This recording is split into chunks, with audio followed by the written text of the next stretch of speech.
Hello and welcome to a special episode of Default Assault, where we take on everything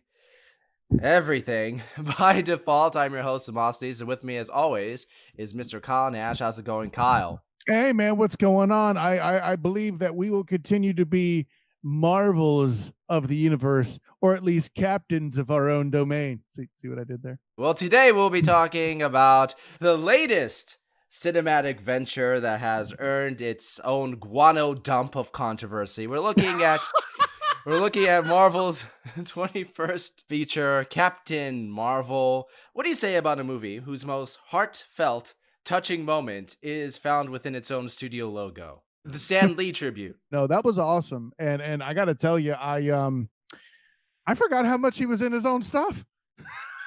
Oh yeah, he's had a cameo in every single one of the MCU films. As far Correct. as I don't think he's skipped a single one of the of this official line. And I love the fact that they use those cameos in that intro. It was funny, touching. And Kyle, what are your thoughts on Captain Marvel before we delve into spoilers? We'll cover some of the positives and negatives of it, but I wanna get your general thoughts, and then we'll dive into positives. But Well, here's what I'm gonna lead with. First of all, anything where Demosthenes and I are critical here of this movie, you got to understand one fact off the bat. Okay, we've come to expect a certain level of quality from Marvel in this day and age. So anytime a movie for the that's expanding the MCU comes out, the bar is stupid high. So I feel like if we come with anything that is a true negative, really we have to account for the Marvel spoiling effect in this whole piece. Not to mention, there are some undertones that have been brought through by way of Brie Larson and certain members of the cast and staff in the press that have in my case at least, I feel like may have impacted the analysis of the film, because they've basically told you, hey, look for this. That all being said, I certainly felt like it was a movie worthy of the Marvel canon, but I don't feel like it was a home run. Like, if you were expecting this movie to be as good as Black Panther, you will be disappointed. If you're expecting this movie to be as good as Infinity War, you will be disappointed. If you were expecting this movie to be better than Ant-Man and the Wasp, you might be disappointed. I don't know. It depends on how you felt about Ant-Man and the Wasp, but I think it's kind of in that level, kind of one of the middle of the road movies, and we can explore why that is later on. so if you felt that Ant-Man and the Wasp was one of the lower tier, oh shit, I'm in trouble. Well, first of all, I want to address, and I hate this because I'm sure that every single person that's putting out a review out there that is not playing a political game is going to have to preface this goddamn review with we're not playing any sides here, whether you're we're not rah feminism, or we're not rah MAGA or whatever. Not that those necessarily are the opposite. F it, politics. Anyway, yeah. Seriously, T-Mel's got the first bleep out on himself. Booyah. Well, okay, first of all, where are we? Where are we nowadays? We're a comic book movie about a hero who shoots energy pulses out of her fingers at cosmic aliens should be the battleground for political divide in this goddamn country. And it's not even the film itself, it's the controversy surrounding it online. Now the film's come out, it's got a heap of 10s and a heap of 1s, which shows me that it's being brigaded on both sides, baby. Yeah, exactly. Like, and really, the truth is the movie, as we alluded to, is somewhere in the middle. Look, I'm with you, man. Like, I the only reason why I think we're seeing that is because, again, we've seen statements by Brie Larson and members of the cast and staff of the movie openly say something. Okay, and if you go after a group, especially a group that's most associated with dealing online in the internet, and then you're like, oh, there's backlash. Well, yeah, listen. We went over this before, okay? There's a comedian out there, Cat Williams, okay? He there's a line he makes where he says, "You can't walk into the club and shout out bleep everybody in the club and then expect to be able to walk back to your car. That's not how this works, okay? I love that there is an effort to do inclusion, but there's ways to do it without pissing people off. When it comes to films, and especially films that have certain messages, listen, even if I agree 100% with the message that is trying to be delivered, you cannot hang that message up on itself and expect me to say this movie is great just on the stance of that message. Correct. The film basically it has an empowering message that is too blatant to be effective, and its hero is just too darn bland to be influential. I felt that her performance in this, I felt like George Lucas came back, prequel era George Lucas came back to direct her. The fact that all these characters keep putting her down for being too emotional, it starts becoming a running joke because of how emotionless she is. I'd call her wooden, but goddammit, Groot has more emotion. Oh, damn, Demos. I found myself having a lot of trouble becoming engaged to her character. And I think a lot of it has to do with the way it was performed. A lot of it has to do with the predictability of how the film plays out. And especially towards the beginning, the discording nature of how this narrative is presented. What I think Brie Larson is in fact actually missing is presence. Okay. But I think this is part of what the character is supposed to be to some extent, right? When you saw Gal Gadot be Wonder Woman, you in fact had zero trouble buying that she in fact was a superhero. There's no question. She was obviously an Amazon from an island who could just kick the crap out of you without question. And I don't just necessarily mean because she happens to be a pretty tall lady in herself. That's not what I mean. You know, listen, I have seen people who are 5'5" and have a look that could kick the beep out of you. Please see the ironically named Jack Reacher, played by Tom Cruise. I just had to throw that in there. But Tom Cruise in general is working as an action hero because of the look he can give. I'm never going to forget the glare that he throws at Kittredge in the first Mission Impossible movie over the table just before he blows up the fish tank, okay? That is the reason why you hire somebody to be something in your movie. They have a presence that you want people to capture. For me, I still feel like I'm still trying to figure out what Carol is.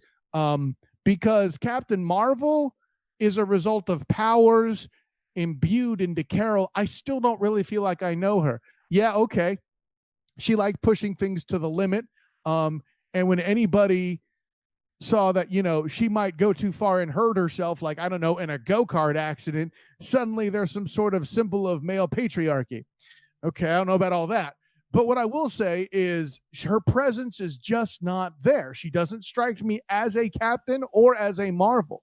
But I think maybe that part of what they're trying to do is downplay that and make it more kind of a I forget the character's proper name, but you would know him in the X-Men universe as Iceman. Somebody who's kind of a screw off, kind of a comedian, kind of a, you know, likes to play around sort of thing. But I don't know that they're trying to make her lack that much discipline as well. I don't necessarily blame the actress here. I don't think this is Brie Larson's fault other than the physical aspect. But again, they may be targeting that with the physical aspect. I mentioned that in my written review on hilaritybydefault.com. Here's the plug. Excellent shameless plug, my friend. Well done. Thank you. That I don't necessarily know. A debate can be made whether it's her fault or the director's fault in how it comes out. The film was credited to like 6-7 writers, so yeah, it makes sense when you see the finished result. That's a great point by you. I didn't know that, but that makes a ton of sense. And listen, let me add this too as a challenge with the story they've told. And again, this is one of those characters where I am not as familiar with the background lore, so I don't know if they nailed the comic version or not. But I felt like with the identity loss concept, maybe this is also why we're trying to still figure out who the hell Carol really is. Okay, if we're in that situation where even she's not sure yet, and we're trying to find that quest throughout, and what she's decided is she's some sort of a rebellion rule maker or rule breaker type, if you expect me to believe that she's supposed to jive with Captain America later on in a movie, that's a tough sell, because Tony Stark is a little bit of that, and we saw how that went. I'm just saying. I find it difficult to compare it to Wonder Woman because that was actually just overall a much better crafted film. My biggest issues with that, and you can check our review for more details. Yeah, it had a third act problem, but the way that the character was presented, she had a defining arc. She had flaws. She had vulnerabilities. She had a challenge to overcome. By all means, Carol Danvers has a bigger challenge to overcome. She's lost her memories. She hasn't quite attained all her powers. She's been lied to for the last several years. The film keeps building up to what I want to call the Thor Ragnarok Led Zeppelin moment. And nice. And when we get that moment, let's just say that certain choices are so on the nose that instead of feeling like joy, you end up with a freaking nosebleed. Well, hey, let me help you with this. I find it ironic that there's a comment made by Carol Danvers in the movie about I've been fighting with one hand tied behind my back, and she's still been able to achieve so much, right? I feel like that's what this movie does to an extent. There's certain parts where the movie has one hand tied behind its back for several reasons. And maybe it's an octopus and there's a number of arms tied behind its back. I don't know. But there's a number of things that the movie makes tough on itself already. To your point, the identity thing. Then they're trying to, as stated by those who were making the film. This is not us saying this, by the way. They were trying to insert a narrative for female empowerment into it. So that's another thing that's tied behind its back. Then it's trying to find a way to still tie into Infinity War, just so, and have a young, air quotes, young Sam J. And I always forget the actor's name because I'm a jackass who doesn't know how to give people their proper respect, and I hate myself for it. But a younger version of Philip Coulson. Clark Gregg. Clark Gregg, thank you. I always have Greg, and I'm like, but that's not his first name. Damn it. But they of course doing their thing. They always make me happy when they're on the screen. And listen, I'll say this for sure: seeing the captain explained a lot to me about the look of the costume being so audacious. Like it was chosen for her to by her good friend's daughter. That was cool. I never understood the whole mohawk hair thing, but now I know it's a practicality thing as part of the Kree uniform, air quotes. That's awesome. I went from hating that look to respecting the hell out of the utility of what it represented. Hey, I'm here to kick your ass. My hair's in the way for the moment, so I'm gonna put it out the side and beat you up. Great, let's do that. Oh, in space, by the way. Yeah. Well, I do want to point out some of the things I did really legitimately like about this movie as well, before we get into spoilers, because I'm itching to talk about some of the things I couldn't talk about in my article, which I try. Normally, my reviews on my site tend to be spoiler free, or as spoiler free as I can. This is my chance to go nuts. But one of the most impressive effects I've seen in a movie in a long time, the most impressive thing about this film is the de-aging of Sam Jackson. Oh, yeah. Well, him and Coulson both. I completely bought it. Up until this point, I'd always maintained that Michael Douglas in the original Ant-Man was a gold standard of that particular type of process. This blows it out of the water. I forgot about it. I totally forgot about it. Yeah, that's a good point by you. And let's give it credit. Kurt Russell in Volume 2 looked great, but you could tell. Listen, Pym was great. I didn't notice it. You have a more discerning eye. You picked some things up. Sam J was awesome. I didn't know if they painted his hair on or what. What did you think of Nick Fury in this movie? Oh, man, listen. First of all, can I say this? Before I say anything else, Nick Fury is not a goddamn cat person, okay? You flubbed this, MCU. You flubbed this hard. You expect me to believe that Nick Fury is a cat person? Get the entire shit out of my face. Now, let's take that and put this in the bubble off to the side. It was awesome. Are you kidding me? Oh, my God. I listen, I felt like Nick Fury could have that personality and do all that as a relative rank and filer. He wasn't. I mean, like, okay, people may have been reporting to him, but Shield wasn't a big deal yet. And the spice and pizzazz of his presentation ain't new. Yeah, I loved it.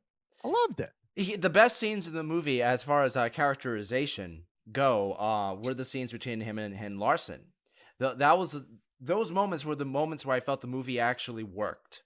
Agreed. Because that character could joke around and do what I think they were trying to do to some point, and then Fury was Fury. I mean, come on. Like I said, the scenes between him and Larson are the best scenes of this film, and the times that it works, their infiltration of a certain government project. I thought that that entire sequence worked very cool. Worked very well. You saw some spy tricks. My impression. I'll tell you who I was impressed with, though, is I really liked Annette Bening and her character. Jude Law. Honestly, he plays a character named Jan. He's as engaging as the homonym. Oh.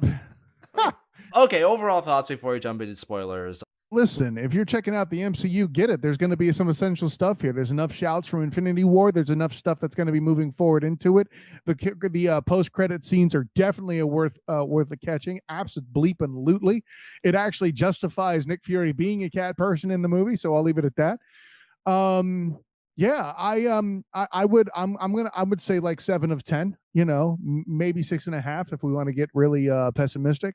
Again, it does enough to meet Marvel quality, and it does little else after that.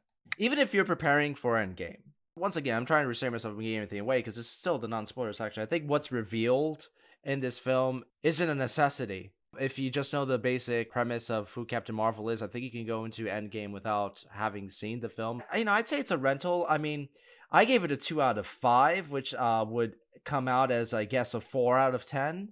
That's a touch harsh. I could meet you in the middle at 5, but it's underwhelming. 5 is whelming. 4 is underwhelming. So yeah, I'm saying it's whelming. I mean, let's just face it. I grade harsh. That's just the way it is. When it comes to how I review a movie, for a film to attain a 5 or a 4.5 or 9 or 10, it's gonna take something extra special. If every single movie I liked got a 5-star rating, then what would make The Godfather special? What would make Casablanca special? What would make Northwest special? What would make a Biodome not special at all? Really? I mean, this isn't as bad as, we're talking about 90s. We're talking about 90s movies. It's appropriate. I see what you did there. Carry on. So overall, Captain Marvel serves as neither an effective propaganda piece, as many have claimed, nor as a film really worthy of division, beyond a few legitimately fun moments, many of which involve the much publicized cat named Goose.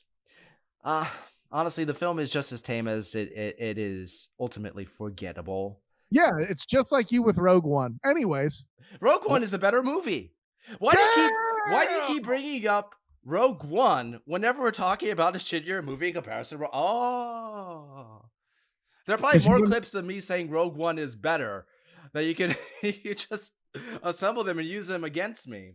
I really wish I had the statistics on that. Spoilers, bitches. Spoilers.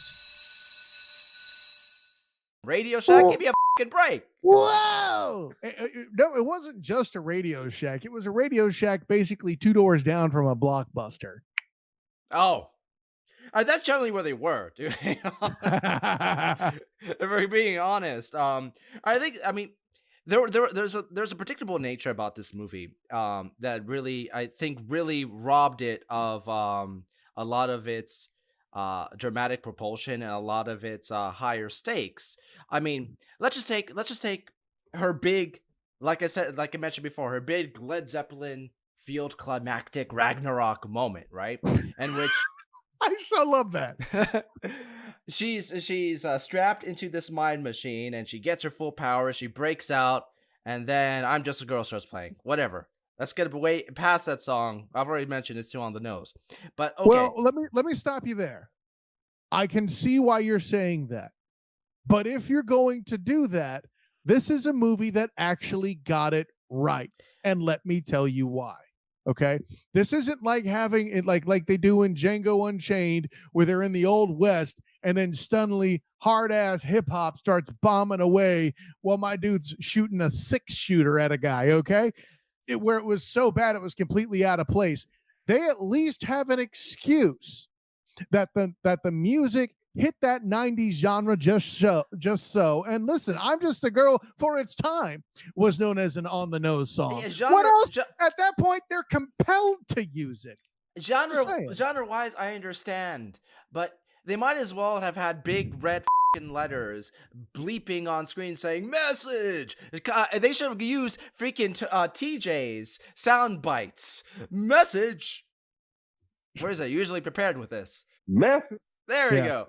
I didn't have the right button pushed down. Darn it, my bad. So I mean, listen. I'll be honest. Like my theater groaned, and I heard more women groaning than men. So no, this isn't. If I'm the problem, I'm the problem. This isn't a sex thing. It's one of those things where it goes just a bit too far and that detracts from the message it's trying to say. That's not my biggest issue with this scene. It's the fact that this big climactic Ragnarok moment is the exact scene that we saw at the beginning of the film. It's the exact same scenario. She's strapped to a machine that's going inside her mind, and she uses her powers to overcome and escape. It's the exact same thing we've already seen before. But, at the same time, when she does get her powers, there are no stakes. And, like, at that particular point, I mean, she's more powerful than freaking Superman. At the end of this film, it kind of felt like that, didn't it? I mean, Superman couldn't just take down an entire 30,000 missiles and like an entire space fleet without batting an eye. At this particular point, at watching this film, I'm like, I could see why people have this fear. Although I don't think it's gonna play out this way. I don't think they're gonna bring her in Endgame and use her as this Deus Ex Machina that just solves all the problems. If they did that, I don't think they're that stupid to do that. So anybody saying that, I'm saying I don't think that's the way it's gonna play out. But at the same time, now I'm like, okay, if she's signed a 7-film contract and she's gonna be a key central part of the Avengers going forward, what the hell can stand up against her? I mean, it's the same reason why in almost every single X-Men film they have to find a way to incapacitate Professor X because he could solve every single problem that they're presented with. Legit. So I got nothing for you. Giving her that much power just so you can what? So you can say that this is our most powerful character. Well, congratulations. Now there are no stakes left. But like any other steak, it's best cooked slowly. I was kind of hoping that in the scene where she finally confronts Jude Law, that there might be a twist. That when she absorbed her powers, he was there. That maybe he absorbed some too, and there would actually be a moment. But instead, when he started where he started ramping up his bravado and saying everything, I'm just saying in my head, she's gonna shoot him. She's gonna shoot him. She's gonna. Oh, there we go. She shot him. Ha ha ha. It did make me laugh though. I mean, but you then saw it coming. Tell me you didn't see it coming. Well, but see, that's the thing. You can't hold that against this movie. That gig, that spoof, that shtick, whatever you want to call it, has something that they've been doing for years. Heck, even when Indiana Jones did it in the 80s, someone had done it before him. But it still was like, if that's your problem, listen. If it was just that one scene, it'd be one thing. But when the film is full of jokes, joke setups that go for the easy punchline, then by that point you're like, okay, well there it goes again. Now that's fair. It's the Radio Shack moment, except with violence. What did you think of Nick Fury, how he eventually lost his eye? I was very underwhelmed by that. There's that word again. We touched on this with Nick Fury being a cat person already. I'm not breaking this down anymore. That was first of all, it kind of undermines what he said in Winter Soldier, the last time he lost an eye because he trusted somebody, but I guess he meant the cat the whole time. Kind of deflates that scene in that movie now. Not really. I think it's still pretty darn legit. Cats suck. Next question. At me all you want. The SOTG. I feel like the superior intelligence was kind of a MacGuffin. It's getting to be kind of like, Quantum Realm. Like, I'm with you. I'm hoping that Captain Marvel moving forward 7 films, good God, in the next 6 of them, she's not just Quantum Realm, or they don't do some combination of Captain Marvel, Quantum Realm, Captain Quantum, the Marvel Realm. Wait, we're already in the Marvel Realm. Oh God. This quantum gives me no solace. Boo. Listen, this was a movie that was tougher to review because it was neither great nor bad. I went through the list of movies I think it falls into. Remind me how many Marvel movies there are again? 22, 23? 20, I think this is 21. 21. It's in the top 20. No. Great. No, I'm kidding. I'm not convinced it's in the top 10 though. I'll definitely tell you that. I think, like I said, like I think that this is a film that's been marred by the controversy is pushing people to one extreme or the other. And have I been harsh on this film? Like I said before, I'm always harsh, and you and I both have held the Marvel films to a higher standard because I earned that higher standard. So it's actually we harp. At least I can speak for myself. I harp on the negatives a little bit more because I expect better. Like I said, the big guano dump involved with this film is the controversy on both sides because this film is not worthy of the division. It's not. That's a great statement by you.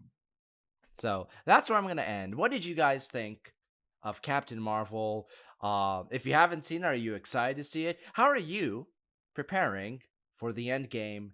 Let us know in the comments below. Kyle, thank you for joining us for this very special episode. Where can we find you, bud? Of course, you can find me on Twitter at the SOTG. Find me on Instagram as the same, the SOTG. Find me on Facebook as the Student of the Game. And find my sports writings on sportsmediapass.com, a product of Blue HQ Media. And also find my writings on the Dolphins Wire of USA Today. Awesome. And of course, you can find me on hilaritybydefault.com. Fun stuff every day.